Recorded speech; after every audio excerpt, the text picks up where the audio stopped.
ஓம் சக்தி.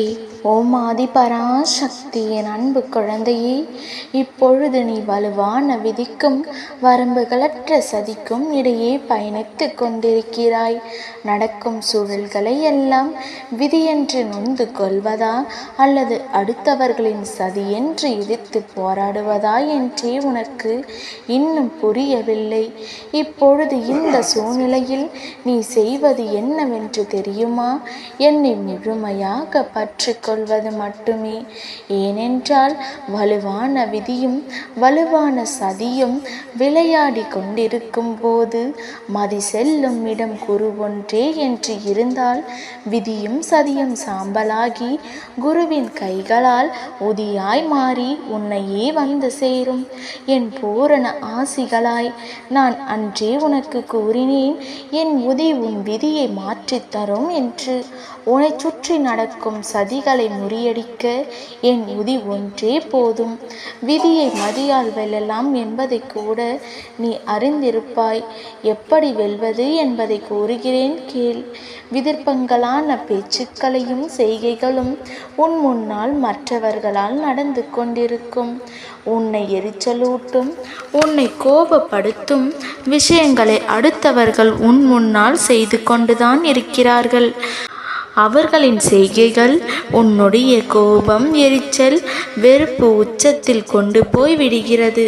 ஆனால் கவலைப்படாதே. உன் மனதில் சில விஷயங்களில் இன்னும் தெளிவு தேவைப்படுகிறது. உன் மனம் பக்குவமடைய வேண்டியதாய் இருக்கிறது. அதை நீ கற்க வேண்டும் என்பதற்கே இத்தனை நிகழ்வுகள். அமைதியாய் சுமூகமான முறையில் ஒரு விஷயத்தை கையாளும் பண்பு என்பது அறிவுடைமை விளக்கும் சிறந்த பண்பு. உனக்கு எதிரான ஸ்ருதிகளும் விதிகளும் எத்தனை நடந்தாலும் முதலில் நீ பதற்றப்படாமல் பயப்படாமல் இரு. எதிர்த்து போராடுவதும் உன் சாமர்த்தியத்தை காட்டுவதும் இரண்டாம் பட்சம். முதலில் எப்படி சுமூகமாக தீர்ப்பது என்பதை யோசி.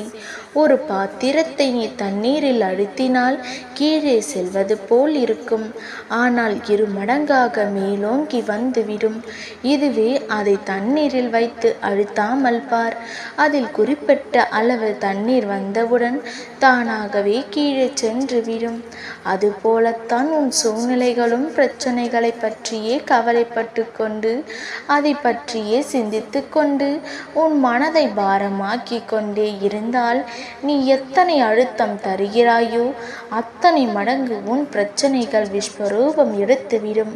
அதற்கு மாறாக நடப்பதெல்லாம் நடக்கட்டும், நான் பார்த்து கொள்கிறேன் என்று மனதை லேசாக வைத்து கொண்டால் ஒரு கட்டத்தில் உன் பிரச்சனைகள் தானாகவே அமர்ந்துவிடும். இதை புரிந்து கொண்டு செயல்படு. எதை பற்றியும் கவலைப்படாமல் மகிழ்ச்சியாய் இரு. என் குழந்தையே, நாளை நல்லதொரு விடியலில் உன் அம்மா உனக்கு தரும் நல்ல செய்தி. நீ எதிர்பார்க்காத திடீர் திருப்பம் நாளை ஏற்படும்.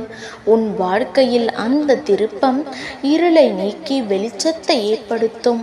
நம்பிக்கையோடு நாளை எழு. வெற்றி உன்னிடத்தில் வந்து சேரும். இதுவரை எது நடக்கவில்லை என்று கவலைப்பட்டு கொண்டிருந்தாயோ அதற்கான நிகழ்வு நடக்கப் போகிறது. வாழ்க்கையில் சந்தோஷமும் மகிழ்ச்சியும் இரட்டிப்பாக கிடைக்கப் போகிறது. நீ எதிர்பார்த்த அனைத்தும் நடக்கப் போகிறது. துன்பப்பட வேண்டிய அத்தனை விஷயங்களையும் நான் உன்னிடமிருந்து விலக்கிவிட்டேன். மேலும் என் பிள்ளைகளை துன்பப்படச் செய்ய மாட்டேன். சில நேரங்களில் வாழ்க்கையில் தடங்கல்கள் ஏற்படுவது போல இருக்கும். ஆனால் அதை தடைகள் என்று நினைக்கக்கூடாது. வெற்றியின் படிக்கட்டுகள் என்று நினைத்துக்கொள். வாழ்க்கையில் நீ சாதிக்க வேண்டும். சாதிப்பதற்கு நிறைய உள்ளது. சாதிக்க வேண்டும் என்ற எண்ணம் மட்டும் இருந்தால் போதாது. நமக்கு எந்த சூழ்நிலையிலும் வழி உண்டு. சாமர்த்தியம், திறமை, மாற்றம், பல வாய்ப்புகளை முழுமையாக அறியாமல் இருந்துவிடக்கூடாது. உனக்குள் உள்ள சக்திகளை, திறமைகளை வெளிப்படுத்தும் தைரியம் வேண்டும். உன் எதிர்காலம், உன் விருப்பம் எல்லாம் உன் கையில் தான் இருக்கிறது. உன்னை யார் முன்பும் தாழ்ந்து போக விட மாட்டேன். உன் வாழ்க்கையில் இனி சந்தோஷம் மட்டுமே இருக்கும். எட்டாத உயரத்திற்கு செல்வாய். உன் ஆசைகள் நிறைவேறப் போகிறது. எதை பற்றியும் சிந்திக்காமல் உன் லட்சியத்தை நோக்கி முன்னேறி செல். ஈசனின் படைப்பில் நீயும் திறமைசாலிதான். பிறர் மதிக்கும்படி உன் வாழ்க்கை மாறப்போகிறது. உன்னை எப்பொழுதும் குறைவாகவே நினைத்தவர்களின் உன் பெருமையை அறியும் காலம் வந்துவிட்டது. உன் வாழ்க்கை இனி சொர்க்கமாக மாறப்போகிறது. நீ நல்ல நிலைக்கு வந்து விட்டாய். உன் பிரார்த்தனை ஒருபோதும் வீண் போகாது தங்கமே. இந்த மந்திரத்தை 7 முறை சொல்லிவிட்டு நிம்மதியாக உறங்கு. நாளை விடியலில் எல்லாம் நல்லதாகவே நடக்கும். ஓம் சக்தி, ஓம் சக்தி என்று இந்த ஒரு வரி மந்திரத்தை 7 முறை சொல்லிவிட்டு உறங்கு. எல்லாம் உன் விருப்பம் போல் நிறைவேறும். நீ விரும்பிய ஒன்று உன் கைகளில் வந்து சேரும். இதை உச்சரிக்கும் நேரம் உன் வாழ்க்கையில் உள்ள அத்தனை கஷ்டங்களும் நீங்கிவிடும். சகல சௌபாக்கியமும் உன்னை தேடி வரும். ஆம் தங்கமே, ஓம் சக்தி என்று 7 முறை கூறிவிட்டு உறங்கு. நல்லது நடக்கும். உன் அம்மா என்றும் உனக்கு துணையாக இருக்கின்றேன் என்று முழு நம்பிக்கையோடு இரு. நல்லது நடக்கும். ஓம் சக்தி, ஓம் ஆதி பராசக்தி, ஓம் சக்தி, ஓம் ஆதி பராசக்தி.